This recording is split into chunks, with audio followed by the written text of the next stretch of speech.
What is happening, everybody? It is UFC 300 this week. So myself and Brady here from DFS By The Numbers, we're going to be breaking down this slate, letting you guys know some of the core plays to be looking at over on DraftKings for this week. If you can do us a favor as you're watching, like the video and subscribe to both our YouTube channels, the Stochastic YouTube channel, as well as DFS By The Numbers. And yeah, it should be an incredible fight card, one of the better ones we've seen in UFC history. I mean, 299 was also fantastic. So some really, really strong pay-per-view events. And Brady, anything special you're going to be doing for UFC 300?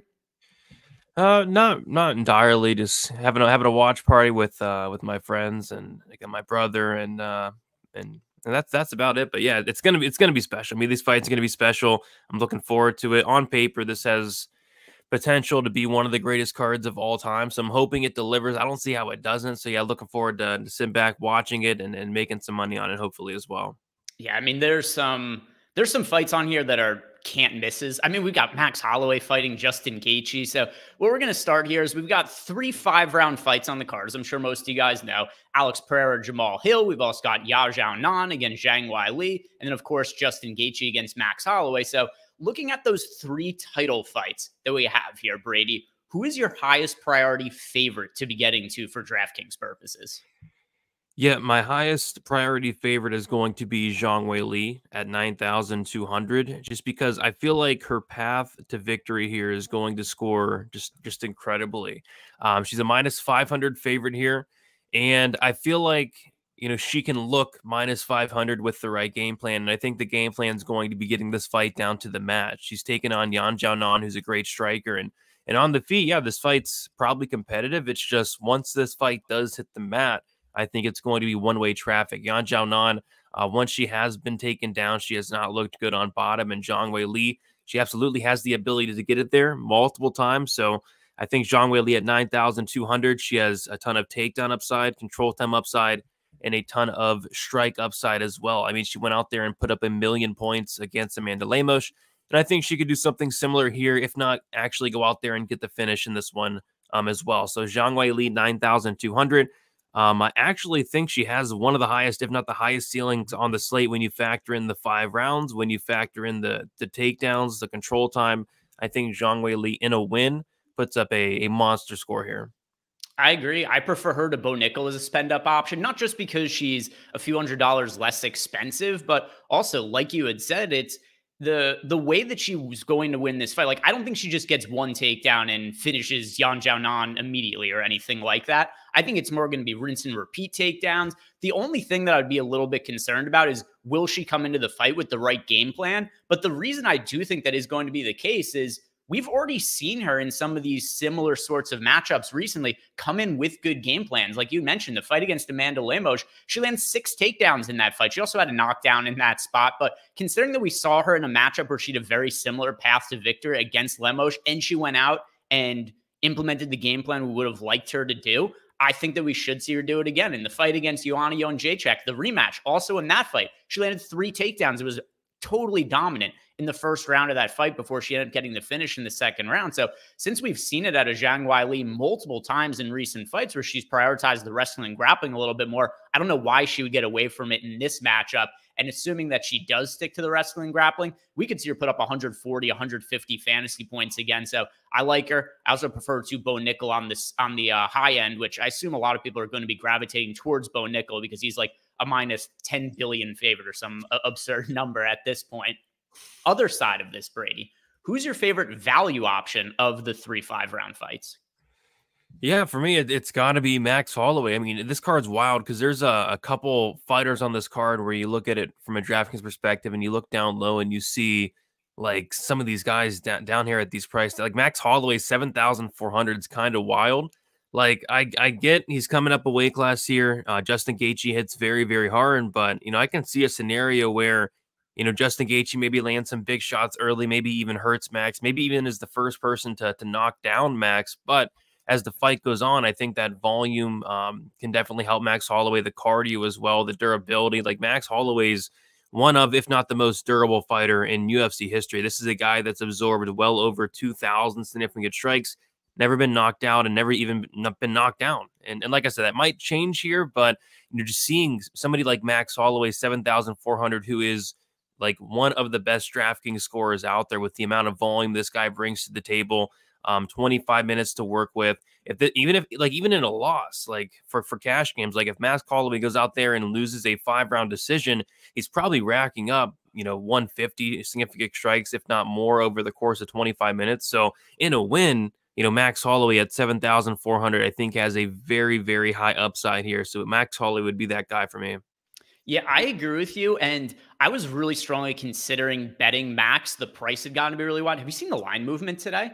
It's All in favor of Max Yeah, lately. it's getting close to a pick 'em now. So I do think Max is going to end up getting pretty popular for DraftKings purposes, as he should. And I feel bad that I missed out on like the plus 180, plus 190 price tag, because I was really close to pulling a trigger on it. And then look this morning at the odds, like, oh my God, it's totally gone. It's really getting close to a pick 'em. And that's the way it's trending as we get closer to the fight here. Another thing to consider as well, with the amount of bigger favorites that we have and kind of the lack of underdogs that I feel good to pick here, if we do see a big score out of Zhang Weili, if maybe we see a big score out of Bo Nickel, there's a scenario where Max loses, puts up like 60 to 70 fantasy points in a loss, and could still land in an optimal lineup for this slate. So considering what his price point is, I'm going to be having him as my most rostered underdog, not just amongst the 3 title fights, but on the entire card as a whole of any fighter who's sub 8K. And I do think that Max Holloway is much more live than the initial line indicated. The public generally seems to agree as well, considering the line movement that we're seeing here. But there's this narrative that Max Holloway doesn't have the power to keep up with Justin Gaethje, which I understand to an extent, but keep in mind the matchup that he had against Dustin Poirier at 155 pounds.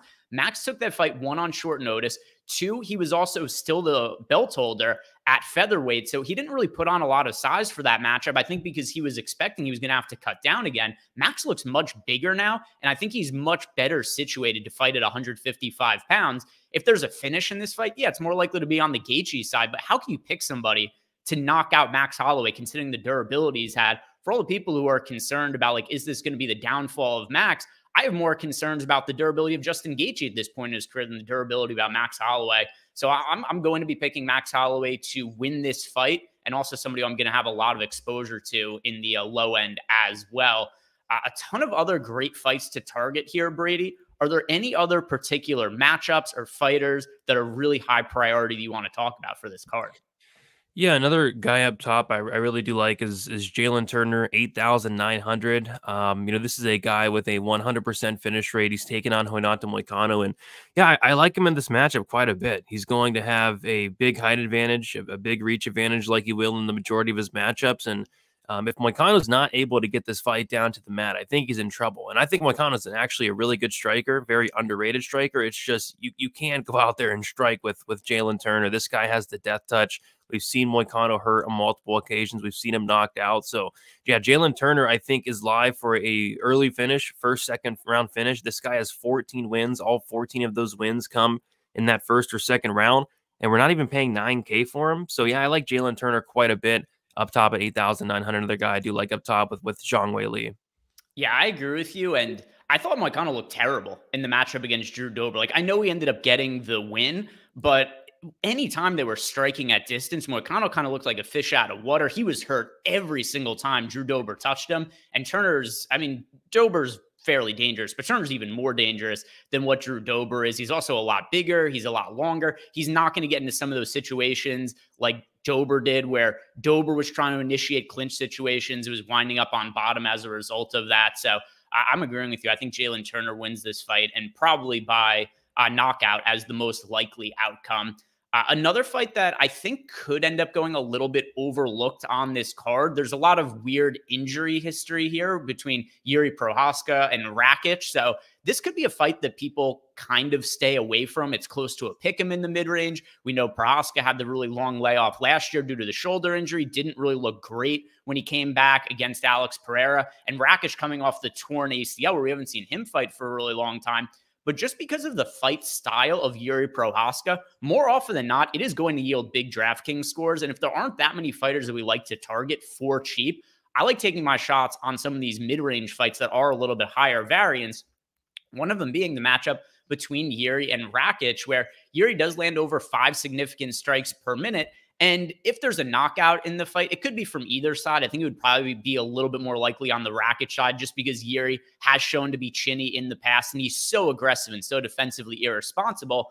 But if Rakic isn't able to knock him out, I don't know that he's going to be able to keep up with the pace that we see Yuri put out in some of his fights. Like, think about the fight that he had against Dominic Reyes, where he got the second round finish, lands 77 significant strikes. A big part of that was just Reyes fought very competitively with Yuri in the first round, and then he just got overwhelmed by the amount of pace and the pressure that Yuri put on him before he landed that devastating elbow. So I'm going to pick Yuri to win this fight, but it's a good one to target both sides of him, and I don't think it's going to be all that popular. So Yuri Prohaska, picking him to win in the mid-range there, and a good fight, I think, to target for DraftKings purposes.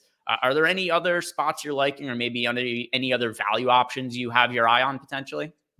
Yeah, maybe we could talk about the whole card, honestly. Yeah. But I will talk about one fight that I think is going to go under the radar and going to be very low owned on either side that I think could be important.